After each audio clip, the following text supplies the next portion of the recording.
생명의 근원이신 하나님, 이 새벽 만물의 빛과 이슬을 뿌려주시고 생명의 숨을 머금게 하시니 감사드립니다.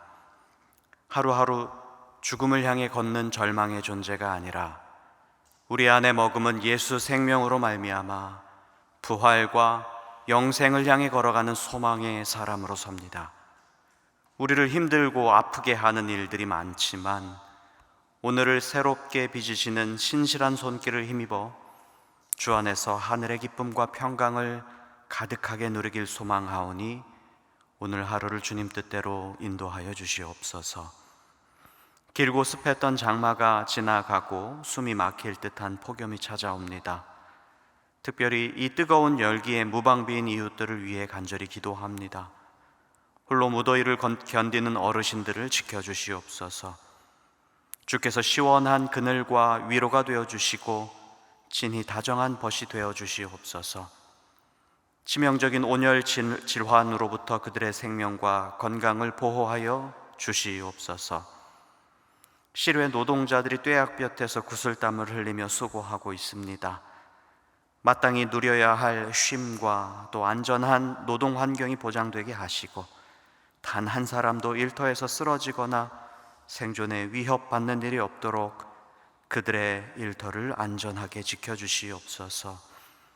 우리가 더위에 갇혀 고통받는 이웃들을 돌아볼 수 있는 시원한 냉수 같은 이웃이 되게 하여 주시고 주님께서는 그들의 피난처가 되어 주옵소서.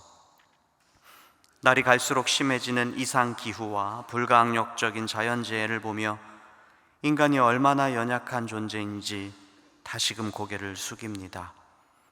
인간의 탐욕과 방관이 결국 자신을 찌르는 비수가 되어 날아오는 듯하여 두렵기도 합니다. 이제는 진실로 우리 안에 창조세계의 청지기로서 생태적인 변화가 일어나야 하겠습니다. 성령께서 우리를 죄로부터 돌이키시고 우리 안에 전적인 회심을 일으키시듯이 우리의 탐욕스럽고 게으른 습관과 인생 태도에 진정한 변화가 일어나도록 주장하여 주시옵소서. 거룩한 삶을 살고자 결단하듯이 생명을 보존하는 삶을 살고자 하는 결단이 우리 안에 일어나도록 하여 주옵소서. 평화의 주님, 세계 곳곳에 여전히 포성이 그치질 않고 있습니다. 종전을 눈앞에 두고 있던 상황에서 다시 전쟁 불씨가 살아나 상호 간의 거센 공격이 지속되고 있습니다. 어둠의 긴 터널 끝에서 평화의 빛을 희망했던 이들의 가슴이 무너져 내립니다. 또다시 참혹한 복수가 반복되는 모습을 보며 깊은 절망에 빠진 이들의 부르짖음에 귀를 기울여 주시옵소서. 이런 상황에 평화를 위해 기도하는 마음이 무기력해집니다. 하지만 평화를 위한 기도를 쉬지 않게 하시고 짙은 어둠을 뚫고 오시는 평화의 주님을 사모하게 하여 주시옵소서. 이 나라 대한민국을 위해 기도합니다. 평행선을 달리며 좀처럼 합의에 이르지 못하는 정치 지도자들에게 국민 사랑하는 마음을 가득 부어 주시옵소서. 처리되어야 할 민생 법안이 산적해 있고 또 반도체 호황이라는 착시 이면에 양극화된 경제 상황과 부동산 정책으로 국민의 삶이 매우 혼란스럽습니다. 이 상황을 굽어 살펴주셔서 실질적인 생존의 길이 열리도록 하여 주시옵소서. 여전히 날선 적대감을 보이며 우리의 안보를 위협하고 있는 북한으로부터 이 나라를 지켜주시고 이를 위해 국방의 의무를 다하는 이들에게 탁월한 전쟁 억제력을 갖추도록 힘을 허락하여 주시옵소서. 이 땅의 많은 한부모 가정, 조손 가정, 가족 돌봄 아동들 그리고 이주민 가정을 기억하여 주시옵소서. 다양한 사정 가운데 자신의 꿈을 이루기 위해 최선을 다해 학업을 이어가는 청소년들에게 지혜를 주시고 경제적인 어려움 속에서도 상황과 두려움에 짓눌리지 않게 하시며 하나님께 사랑받는 존귀하고 밝은 친구들로 자라나게 하여 주옵소서. 아이들의 몸과 마음 무엇보다 그 영혼의 샬롬을 위하여 물질과 기도로 후원하는 많은 손길에 은혜를 더하여 주시옵소서. 소망교회를 위해 기도합니다. 계속되는 교회학교 수련회를 통해 교회 다음 세대가 부활하신 주님을 만나는 귀한 시간이 되게 하시고, 무겁게만 느껴졌던 인생의 부담이 찬양과 말씀을 통해 하나님 주신 꿈으로 변화하는 은혜를 누리게 하여 주옵소서. 섬기는 교역자와 교사, 찬양팀과 모든 봉사자에게 성령의 지혜와 사랑을 더하여 주옵소서. 갑작스럽게 중한 질병의 소식을 들은 가정이 있습니다. 또 긴 투병 생활 가운데 아프고 상한 몸을 가지고 주님 앞에 엎드린 가정이 있습니다. 주님, 이 가정을 기억하시고 긍휼을 베풀어 주시옵소서. 그 두려움에 휩싸인 마음을 위로하여 주시고 모든 것을 맡기고 하나님의 치료하심과 주의 손길을 사모하오니 주님을 굳게 의지하고 신뢰하는 가운데 치료의 길이 열리게 하여 주시고 힘있게 일어서는 은혜를 더하여 주시옵소서. 이제 말씀 앞으로 나아갑니다. 우리의 마음을 활짝 열어주셔서 주님의 음성에 귀 기울이게 하여 주시고, 그 음성이 오늘 하루 우리 일상에 시원한 생명수가 되게 하여 주시옵소서. 우리 주 예수 그리스도의 이름으로 기도드립니다. 아멘. 오늘 우리에게 주신 하나님의 말씀은 민수기 1장 32절에서 46절까지의 말씀입니다. 민수기 1장 32절에서 46절까지의 말씀을 함께 읽도록 하겠습니다. 요셉의 아들 에브라임의 아들들에게서 난 자를 그들의 종족과 조상의 가문에 따라 20세 이상으로 싸움에 나갈 만한 자를 그 명수대로 다 계수하니 에브라임 지파에서 계수된 자는 4만 500명이었더라.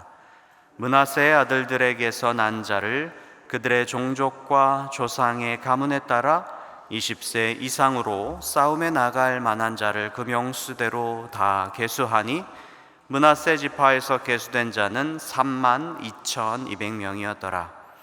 베냐민의 아들들에게서 난 자를 그들의 종족과 조상의 가문에 따라 20세 이상으로 싸움에 나갈 만한 자를 그 명수대로 다 계수하니 베냐민 지파에서 계수된 자는 3만 5,400명이었더라. 단의 아들들에게서 난 자를 그들의 종족과 조상의 가문에 따라 20세 이상으로 싸움에 나갈 만한 자를 그 명수대로 다 계수하니 단 지파에서 계수된 자는 6만 2,700명이었더라. 아셀의 아들들에게서 난 자를 그들의 종족과 조상의 가문에 따라 20세 이상으로 싸움에 나갈 만한 자를 그 명수대로 다 계수하니 아셀 지파에서 계수된 자는 4만 1,500명이었더라. 납달리의 아들들에게서 난 자를 그들의 종족과 조상의 가문에 따라 20세 이상으로 싸움에 나갈 만한 자를 그 명수대로 다 계수하니 납달리 지파에서 계수된 자는 5만 3,400명이었더라. 이 계수함을 받은 자는 모세와 아론과 각기 이스라엘 조상의 가문을 대표한 12지휘관이 계수하였더라. 이같이 이스라엘 자손이 그 조상의 가문을 따라 20세 이상으로 싸움에 나갈 만한 이스라엘 자손이 다 계수되었으니 계수된 자의 총계는 60만 3,550명이었더라. 아멘.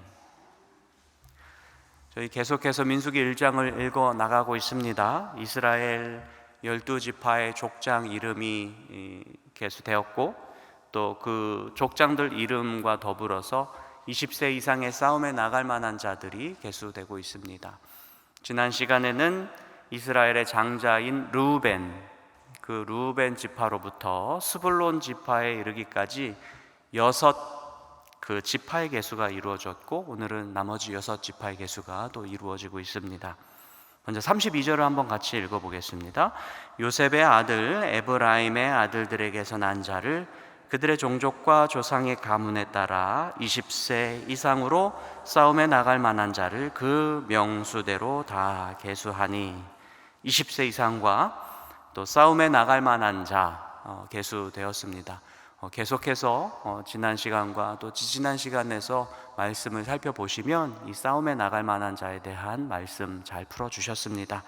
오늘 우리가 읽은 말씀에는 6지파의 계수가 되는데 숫자만 한번 살펴보겠습니다. 33절 읽어볼게요. 에브라임 지파에서 계수된 자는 4만 500명이었더라. 35절이요.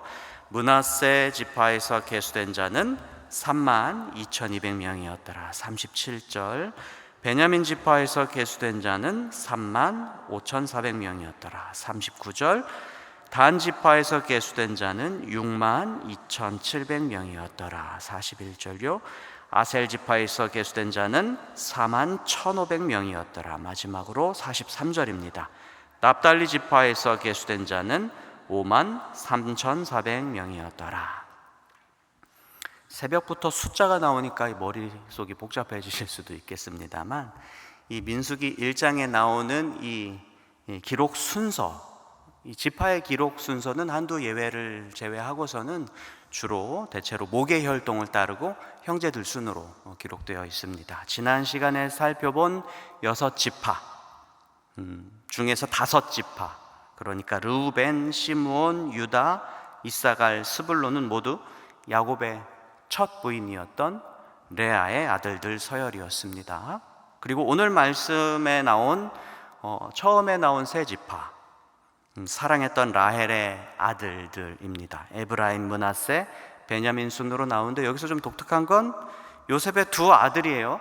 에브라임, 므낫세는 요셉의 아들들이에요. 그런데 야곱의 유언에 따라 요셉의 아들들, 그러니까 손자들을 아들의 반열로 끌어올렸잖아요. 그래서 아들들로 기록되었으니 에브라임, 므낫세, 베냐민, 이 순서가 맞습니다. 맨 나중에 계수된 세 지파, 단, 아셀, 납달리, 이 세 사람, 이 지파는 레아의 여종이었던 실바, 그리고 라헬의 몸종 빌하의 아들들이었습니다. 이왕 또 숫자로 좀 복잡해진 김에 조금만 더 통계를 분석해 보자면, 단일 지파로서는 가장 많은 수를 계수된 지파가 유다 지파입니다. 7만 4,600명으로 가장 많고요. 가장 적은 인원은 오늘 우리가 읽었던 므낫세 지파로서 3만 2,200명입니다. 유다와 비교했을 때 절반이 채 되지 않지요. 그리고 목의 혈통으로 묶은 합을 조사해 보니까 레아 혈통, 그러니까 루벤, 시므온, 유다, 이사갈, 스불론 지파의 인구는 전체 계수 인구의 거의 50%, 48%를 차지하고 있습니다. 라헬 계통인 에브라임, 므낫세, 베냐민은 전체의 18% 정도밖에 차지하지 않고, 또 여종 계통 빌하와 또 실바의 소생들 단, 납달리, 갓, 아셀 지파들인데 이들 약 한 34% 정도를 차지하고 있으니 초기 인구조사는 아무래도 라헬계가 주도하고 있다라고 하는 것을, 레아계가 주도하고 있다라고 하는 것을 살펴보실 수 있겠습니다. 사실 민수기 1장에서 나타난 인구 통계는 몇 명이다라고 하는 게 그렇게 중요하지 않아요. 왜냐하면 나중에 26장에서 한 번 더 조사하거든요. 그때는 확연히 달라집니다. 광야 생활을 거치면서 인구 통계가 또 달라져서 그때의 의미가 또 달라질 수 있겠다 생각합니다. 중요한 것은 인구 통계를 내라라고 하는 행정명령입니다. 우리가 인구 통계를 내야 되겠다. 인구조사 본문은 사실 극적이지 않아요. 그리고 막 그렇게 드라마틱한 그런 이야기가 나오지 않아서 저희들이 즐겨 읽는 본문은 아닙니다. 그냥 훅훅 지나가는 본문이기도 하고, 그런데 하지만 이 이스라엘 전체 역사를 놓고 봤을 때요, 이 인구 통계를 내는 장면은 매우 중요한 국면입니다. 엉성한 출애굽 무리들이었다가 아주 든든한 나라의 조직으로 세워지는 그 국면 가운데, 전환점 가운데 이 민수기 1장이 있거든요. 광야의 이스라엘에게는 영토가 없었어요. 고대 국가가 형성되는 그 요소들을 한번 살펴보면, 먼저 영토가 있어야 되는데 가나안 백성들에게는, 그 출애굽한 광야 백성들에게는 영토가 없었습니다. 뚜렷한 영토 의식은 있었어요. 저 땅이 우리 땅이다. 그래서 거기를 쳐 들어가려고 했었죠. 또 모세를 중심으로 하는 중앙 집권, 그러니까 통치 이념과 법과 제도가 이미 선포됐습니다. 어디서요? 시내산에서. 시내산 언약으로 선포됐죠. 그리고 성막과 성소라고 하는 아주 거룩하고 범접할 수 없는 그런 공간이 세워졌습니다. 여기에 중요한 퍼즐 하나가 필요해요. 무엇이겠습니까? 군사 조직이죠. 민수기 1장이 이 군사 조직을 보여주고 있는 거예요. 각 지파의 계보를 구별하고 가문의 재원들을 정비하는 일이 일어나고 있습니다. 엄연한 국가 시스템을 지금 조직하려고 하고 있구나 라고 하는 것을 발견할 수 있죠. 오합지졸이었던 출애굽 백성들을, 그 난민들을 여호와 이름으로 증언할 번듯한 나라의 구성원들로 삼고자 하시는 하나님의 뜻이 여기 담겨 있다고 볼 수 있습니다. 그러니 민수기 1장은 재미는 없어도 매우 중요한, 그리고 이 1장의 군사들이 다 조직된 다음에 2장부터는 뭐가 나오냐면 행군 순서가 나오죠. 진영이 정비가 됩니다. 군사 조직이 정비된다는 말씀입니다. 굉장히 중요한 역사적 지점을 형성한다고 볼 수 있겠습니다. 우리는 인구 통계를 쓱 지나쳤지만 인구를 조사하는 그 현장을 한번 곰곰이 생각해 보시기 바랍니다. 그러면 그 안에서 일하시는 하나님의 모습을 발견할 수 있거든요. 상상력이 좀 필요합니다. 인구 통계를 내는 현장을 한번 떠올려 보십시오. 굉장히 일사불란했을 거예요. 출애굽한 백성들이 지파별로 딱딱 나눠서 대여를 갖춰서 이동하지 않았습니다. 그냥 굉장히 엉성하게 그냥 무리들로 존재했거든요. 요새처럼 지파별로 소팅해줘라고 하면 시작되는 그런 시대가 아니잖아요. 전부 하나하나 찾아다니면서 너 아버지 누구니? 할아버지는 누구니? 그 아버지는 누구니? 이 다 수소문했을 거예요. 얼마나 분주하고 복잡했고 완전 대소동이었을까.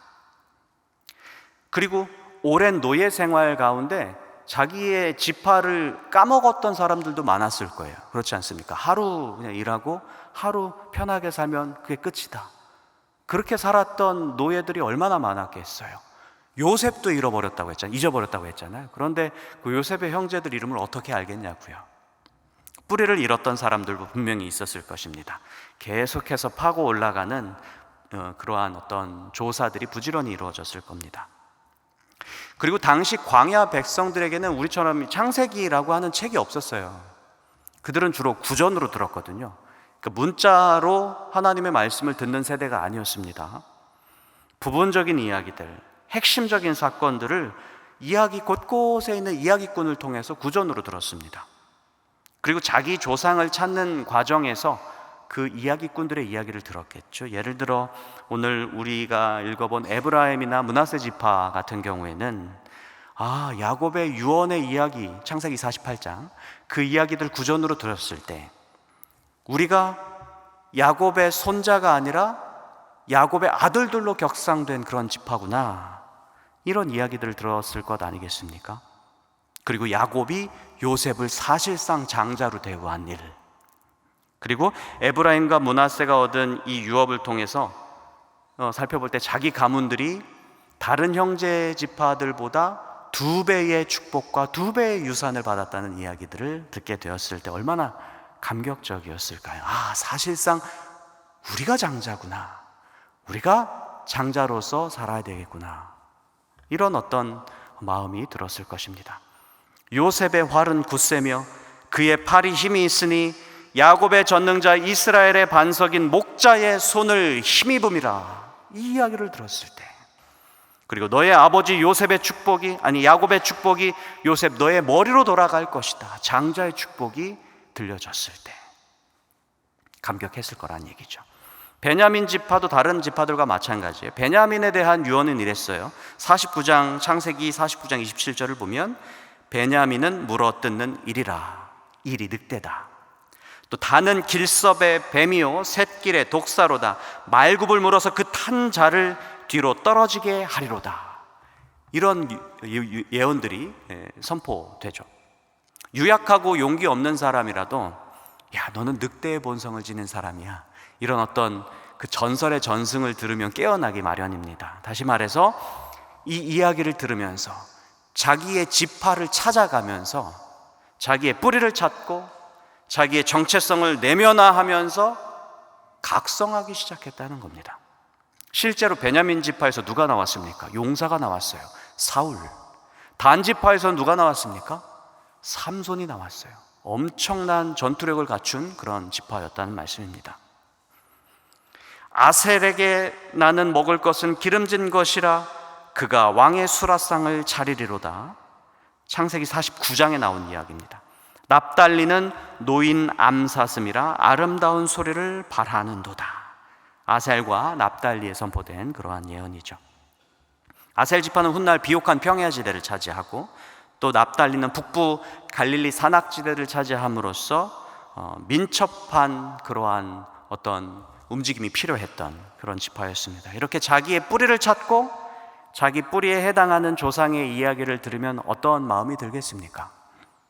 자기 지파에 대한 애정이 그때 생기기 시작하고 자기들에게 들려주었던 그 예언을 하나님의 말씀으로 여기기 시작하고 그 예언을 성취하기 위한 어떤 하나님을 향한 신뢰를 갖게 되고 그 약속을 소망하는 무리가 될 수 있었겠지요.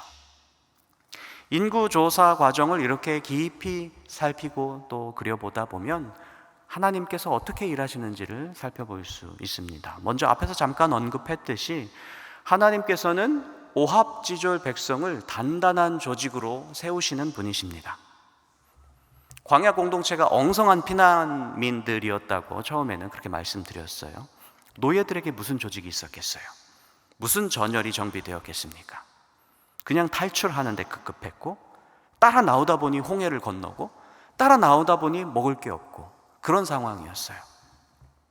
그 백성들을 엉기성기 눌러앉은 그 피난민 백성들을 하나님께서 방치하지 않으시고 그들에게 지파를 주시고 그들에게 뿌리를 찾아주시고 정체성을 형성하도록 하셔서 한 사람도 빠짐없이 단단한 조직 가운데 심어주시는 그런 하나님이셨습니다. 그래서 한 걸음 한 걸음 약속을 향해 걸어가는 그러한 약속의 백성들이 되게 하시는 분이시다라고 하는 것을 볼 수가 있죠. 또 하나님은 백성들이 이 전열을 이렇게 둘러보게 하시고 그것을 통해서 용기를 얻게 하시는 하나님이셨습니다. 그러니까 개수가 다 됐어요. 그리고 우리 백성들의 군사 조직이 모두 60만이 넘는다라고 하는 소식을 들었을 때 나도 그 중에 하나구나 라고 하는 것을 깨달았을 때 어떤 기분이 들었을까요? 나는 무기력한 피난민이 아니라 60만 대군의 용사다, 이런 생각이 들지 않았겠어요?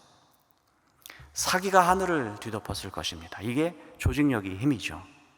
하나의 정체성으로 묶인 단단한 연대의 힘입니다. 하나님께서 백성들에게 이 힘을 또 이 용기를 주셨다는 것이죠. 또 오늘 말씀을 보면 하나님께서는 피난민 한 개인들에게 제사장 나라의 희망을 갖게 하십니다. 우리가 그냥 공동체가 아니라 우리는 이제 나라구나, 우리는 이제 국가다라고 하는 어떤 국가요? 제사장 나라가 되어야 되겠다라고 하는 소망을 품게 되는 겁니다. 60만 대군과 만군의 여호와가 우리와 함께 하니 우리는 젖과 꿀이 흐르는 땅을 차지할 수 있다. 우리는 그냥 백성이 아니다. 우리는 이스라엘, 거룩한 나라, 하나님의 소유된 백성이다.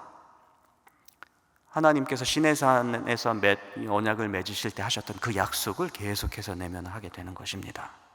이러한 각성이 백성들에게 일어나도록 하나님은 계속해서 그 약속을 강화해 나가십니다. 사랑하는 소망교회 성도 여러분, 하나님께서도 우리를 세우실 때 이와 마찬가지지 않을까 하는 그러한 묵상을 해보게 됩니다. 한 분 한 분은 길 잃은 성도님처럼 우리 교회에 오셨을 수도 있습니다. 피난민처럼 우연히 오셨고 또 들어오셨을 때 엉기성기 그냥 앉게 되는 그러한 모습들로 처음부터 조직되지는 않으셨을 거예요. 그냥 돋보일 것 없는 무리로 오셨을 것입니다. 그런데 하나님께서는 그런 여러분 한 분 한 분을 조직하시고 공동체에 끼워 넣어주시고 그리고 그것을 통해서 내가 이 한 몸이구나라고 하는 교회됨, 공동체성을 누리게 하십니다. 하나님 여러분 한 분 한 분을 그냥 무리가 아니라 약속의 백성으로 삼으십니다. 그리고 약속을 이루어갈 공동체로 조직해 주신다는 거죠. 나는 그냥 혼자 예배 드리고 싶어요. 나는 그냥 예배만 드리러 왔어요. 나는 내가 어디 지구인지 어디 구역인지 몰라요. 알고 싶지도 않아요. 라고 생각하시는 분들 계실 수도 있어요. 그런데 여러분, 소속을 확실히 아시는 게 중요합니다. 하나님께서 거기 괜히 주신 게 아니거든요. 거기에 배치해 주신 게 아니고 괜히 거기에 꽂아 주신 게 아니에요. 그 안에 있는 간증들과 그 조직들의 정체성과 그 조직이 가지고 있는 수많은 하나님을 자랑하는 역사들을 듣게 하시려고 거기 여러분들을 배치해 주신 줄 믿으시기 바랍니다. 하나님께서 여러분들에게 교회를 주셨다는 것은 그냥 예배만이 아니라 함께 묶일 몸으로 꽂아 주셨다는 사실입니다. 혼자서 영적 싸움을 어떻게 감당하려고 그러느냐, 혼자서 어떻게 이 거룩한 나라에 참여하려고 그러느냐라고 하시는 주님의 음성에 귀를 기울여 보시기 바랍니다. 주님은 피난민 같던 저와 여러분을 교회로 부르시고 신앙인의 정체성을 부여하시고 간증이 있는 공동체에 배치해 주십니다. 이를 통해서 우리가 예배를 섬기고 또 예배를 섬기는 이들을 또 섬기고 또 그 모든 것이 가능하도록 섬기는 다채로운 섬김의 현장 가운데 참여할 수 있는 은혜를 허락해 주십니다. 진짜 그리스도인들은 은혜만 받고 끝나는 것이 아닙니다. 은혜 받고 참여하여서 한 몸 되기까지 이르는 그러한 사람인 줄로 믿습니다. 여러분을 통해서 진짜 하나님의 나라를 세워가시는, 그리고 여러분들을 그 과정 가운데 조직하시고 교회를 주시고 간증도 주시고 신앙의 정체성을 더 굳건하게 해주시는 하나님의 손길을 분명하게 체험하시는 저와 여러분 되기를 주님의 이름으로 축복합니다. 기도하겠습니다. 하늘에 계신 우리 아버지, 아버지의 이름을 거룩하게 하시며 아버지의 나라가 오게 하시며 아버지의 뜻이 하늘에서와 같이 땅에서도 이루어지게 하소서. 오늘 우리에게 일용할 양식을 주시고 우리가 우리에게 잘못한 사람을 용서하여 준 것 같이 우리 죄를 용서하여 주시고 우리를 시험에 빠지지 않게 하시고 악에서 구하소서. 나라와 권능과 영광이 영원히 아버지의 것입니다. 아멘.